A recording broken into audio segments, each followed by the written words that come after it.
Hello, hello. Welcome to Healthy Perspectives, a podcast that takes on current cultural and social issues through a clinical lens.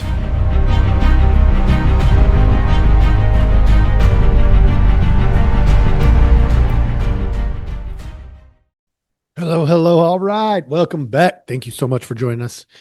Definitely appreciate you being here. Got some news for those of you who are tracking me every single week, which I know there are a few of you out there in the little pod world. I will not probably be recording next week. I did a thing.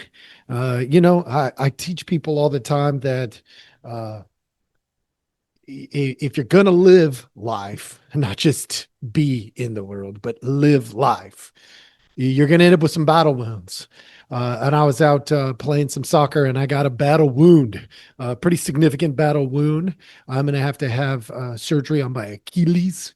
And what that's going to do is take me out of the game for a little bit. I'm not exactly sure what that's going to entail. I've heard horror stories and I've heard positive, uplifting stories and all kinds of stuff. But at the end of the day, I will get back here as soon as I can. But chances are it won't be next week. It'll probably be the week after, or depending on what's going on, maybe even longer than that. But I do plan to return. I have completely dedicated some time for this each week so that I can show up here and try to make a little bit of a difference, one podcast at a time. And I know that there's a lot of podcasts available on my feed. So if you are so inclined, you want to go back and listen to some other ones, please do so during my absence. Again, if I can get back, I will. Just next week is definitely, it should be out unless for some reason I'm able to do something before I go into surgery. Okay. The Straits of Hormuz. You got the Strait of Hormuz making the news all over the place. Your tip of the day today, here it is. You ready? Diversify. Here's the backup tip of the day. I know I always try to narrow it down to one, but the backup is you shouldn't put all your eggs in one basket. Like, people are talking about the Strait of Hormuz, and I think we're seeing this all wrong, in my opinion, because I don't hear anybody talking about the most sensible thing we should be talking about. Let me put this in perspective. There are three words that I'm going to introduce you to that are psychological or clinical type terms that get floated around in the counseling world: dependence, codependence, and toxicity.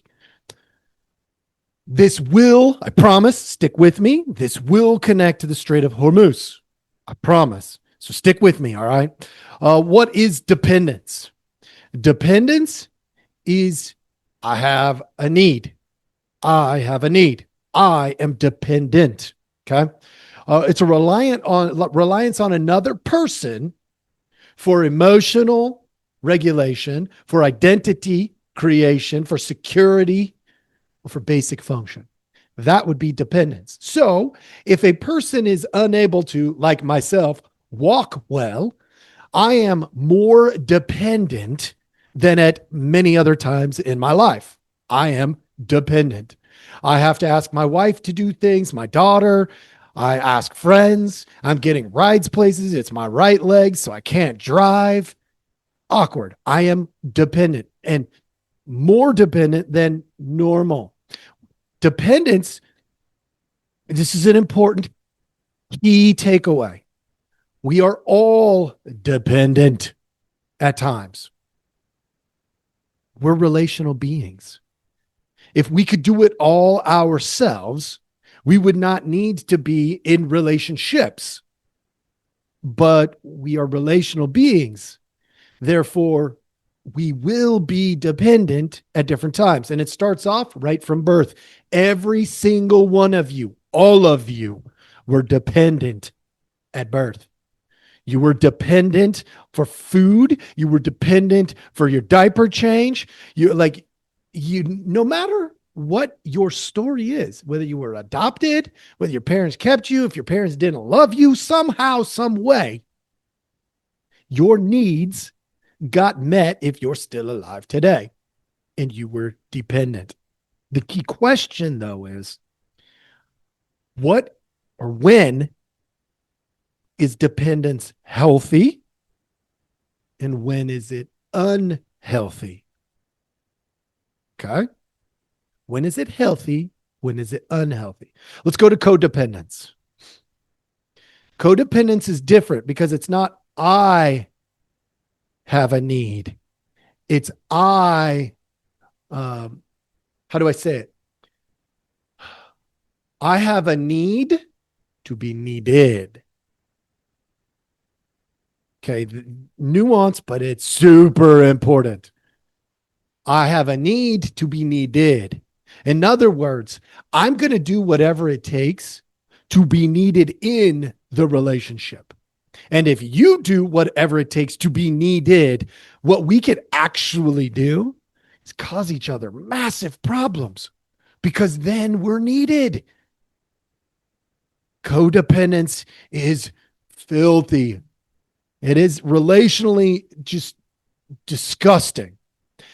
But the desire to be a part of a group, part of a belonging, that's real because we're relational. So when we're talking about codependence, we all have a dependence piece of us, which means technically we are all needed, but the need to be needed, like the idea of I need to be needed more than you need me right now. And so therefore I cause chaos or difficulty in your world. That is codependence. And it gets real gross real fast. Now, I've gone over the third word, toxicity, before. Super quick recap. In a relationship, if I don't bring you down and you don't bring me down, we just stay right where we came into the relationship. I don't bring you up. You don't bring me up. We just stay right there in that spot where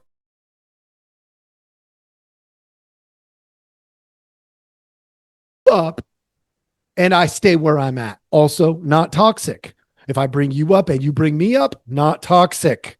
If I bring you down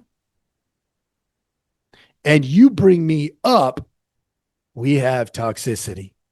If we both bring each other down, we have disgusting. That's just disgusting. That's codependency. We're bringing each other down. And it is close to toxicity. Now, the reason I'm bringing this up is because people have a lot of misconceptions about toxicity. The toxic relationships are the ones where one is lowered because of the relationship and the other is raised because of that relationship. That is some of the most abusive relationships that I've ever seen are what we would call toxic. One person is made better and the other is made worse because of their existence together. Now, I went over those for a reason, folks. And I know I started with Strait of Hormuz, so let's circle it back. These are psychologically driven, individual, couples, family, social groupings, culture. What I am most frustrated with when it comes to the Strait of Hormuz, and I'm not going to get all political on you. That's not my thing, folks. If you haven't figured that out by now, you are missing the game. What I'm going to tell you is we have created a dependence on one pathway that is unhealthy. Is that Iran's fault? Is that the United States that's at fault? Like, is that, is that some other country? I'll tell you what, if we don't learn something from this, we suck. We're just dumb. We're absolutely dumb because anytime we become too dependent on a particular thing happen in a particular way, that we become dysfunctional when it doesn't work to perfection. Yeah, that's a me problem, not a you problem. So every country in the world right now should be looking at this and saying to themselves, why did we make so much go through one spot and in one way? There's all kinds of different options. Now, is it the most financially viable option? In most cases, it seems to be. But if we're not paying attention, we're going to put ourselves right in the same situation again and again and again. Now, this is where capitalism becomes a problem. Capitalism says you go with the lowest cost, but sometimes wisdom says you go with a diversified option, meaning we're going to go with the lowest cost for, say, 80%. But we're going to do 20% that's going to be at a slightly greater cost, but still profitable. So that should something happen to that one method or that one business or that one partner or that one friendship psychologically or that one dating partner, we have to think about this. If we put all of our eggs in one basket and that basket drops, we're done. We're done. Now, am I telling you go out and date a whole bunch of people? Kind of. Because think about this. You put all your eggs in one basket. Now, there comes a point in time in a couple's relationship where that should happen. You go completely exclusive with your person. Until that point is reached, until you have agreed, you should be checking around, because here's the thing. People waste a lot of time because they assume instead of asking, hey, is it just you and me? People waste a lot of time going through the Strait of Hormuz thinking everything's going to always be exactly like this. And sometimes things change. Now, let's flip it. I want to come back. Strait of Hormuz, if countries aren't saying, hey, we should have other ways of getting products here and out, then they're just being stupid. But let's go back to this dating piece, because look, I'm a counseling podcast. So from my vantage point, how do you know your partner is going to stay faithful? What's going to happen if all of a sudden that shifts? For those of you who follow me long enough, you know exactly where I'm going to go with this. Boundaries. Boundaries that aren't spoken don't exist. Just assume they do not exist. So if you and your partner do not have an agreement, hey, you cheat on me, you're out. If I cheat on you, I'm out. Something like that. If it's not an agreement that's in place and understood by both parties, then the boundary does not exist. A lot of people avoid that particular conversation. It would have been like in the Strait of Hormuz, going big scale again. It would have been like saying, well, all of our stuff to do the business that we do comes through one location. But we're a multi-billion-dollar company. Should we be doing that? Should we funnel it all through one spot? That'd have been dumb to not have that conversation. To say, oh, time out. We should have the conversation. So what do we do about this? The lesson here is really not that difficult. When you set boundaries, what you're doing is exploring things and saying, hey, all of these things are an option. We're going to pick the most viable option as our primary. And then The secondary options, we need to have them outlined and ready to go. And if we're not using them a little bit, then they usually disappear. But big companies didn't do that. In a relationship, it means you should be setting those boundaries, holding those boundaries, and should it fall apart, you execute the expectation that was established in the boundary. You hold the boundary. Okay, now two different parallel paths. That's what we're talking about. Instead, let me tell you what I think I'm seeing. People are more interested, and this, by the way, happens in couples and it happens globally. People are more interested right now in blaming and defending. And that is a recipe for disaster. At a couple level, it would be, oh, it's your fault that I cheated. What? What are you talking about? That's absolutely absurd to anybody and everybody who has half of a brain, minus the person who says it. It's your fault that I cheated. Sounds super reasonable. You didn't tell me I couldn't. There was no boundary there. I broke all your other boundaries and you didn't care. So I kind of thought, you didn't hold boundaries. So I figured, who cares? It sounds absurd, except to the person who's in it.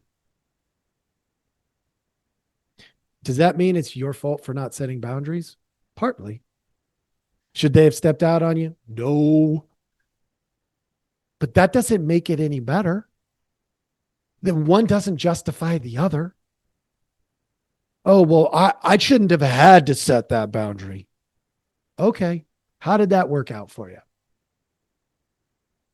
Looking at it globally right now, when what people want to do when they talk about this is talk about Israel, talk about Donald Trump, Netanyahu.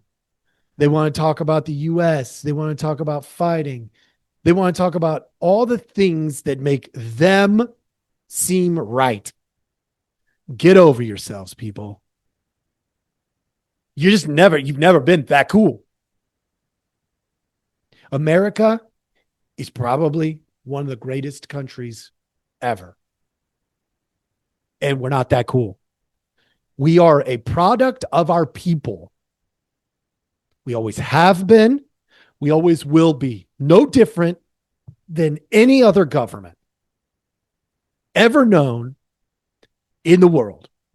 You are a product of your people. Simple as that. So people want to blame Donald Trump. Okay, go for it.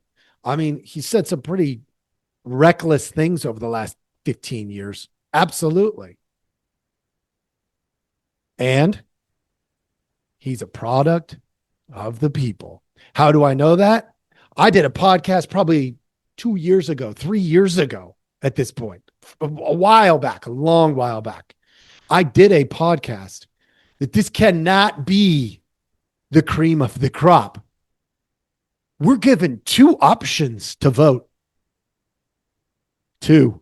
Well, we get there. We get to the polls for those of you who voted. We get to the polls and we're like, oh, there's like 4 or 5 people. Yeah. But it always comes down to 2. As long as that's the case, we have over-empowered parties. And we have under-empowered the people. Simple as that. Again, not political. This is psychological, sociological.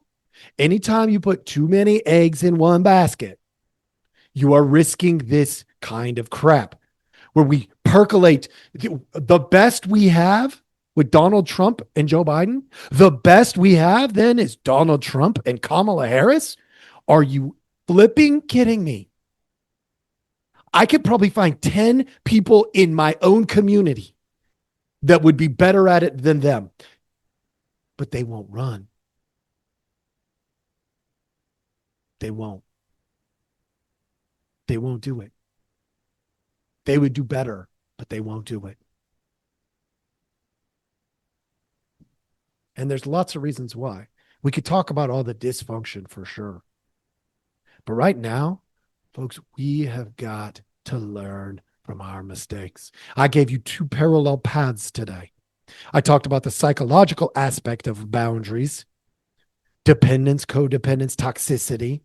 I've talked about the global or the cultural aspects of dependence, codependence, toxicity, boundaries. If we're not learning and doing better with these things, making sure that we are not totally dependent on one group or one person or one, if we're not doing something different, we're going to keep having the same stupidity over and over and over again, which unfortunately we keep having. We keep repeating the same mistakes. At some point, you have to look at yourself and say, are we just crazy? Do we need a reset? Did we lose our minds? My hope is that you'll think about that. And you'll think about it not at the macro level, although it is important to consider that too. But do that at the micro level and let it percolate. Let it move to the surface. It will. It does.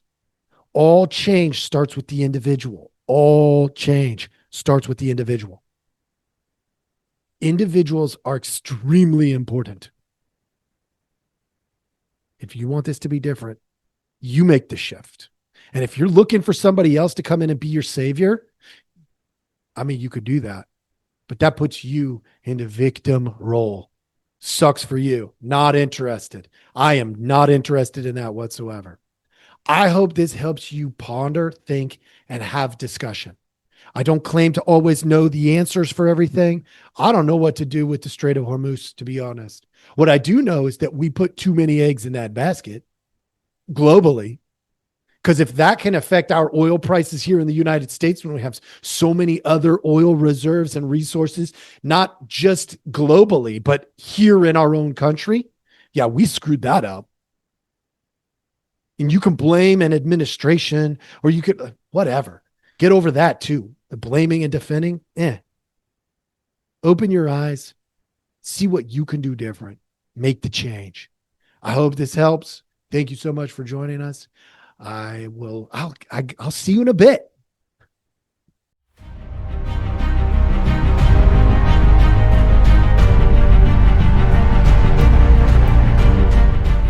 Hey everybody, thanks for listening. We appreciate our audience a lot, so we give you some simple ways to track us down. Please like, subscribe, and follow all the podcasts on different platforms, but you can also email us at healthyperspectives@protonmail.com, or you can check out our website at healthy-perspectives.com/podcast. It's a backward slash. So if you want to go to our landing page, if you go to healthy-perspectives.com, you'll still find us. You just got to click on the podcast button. Thank you so much.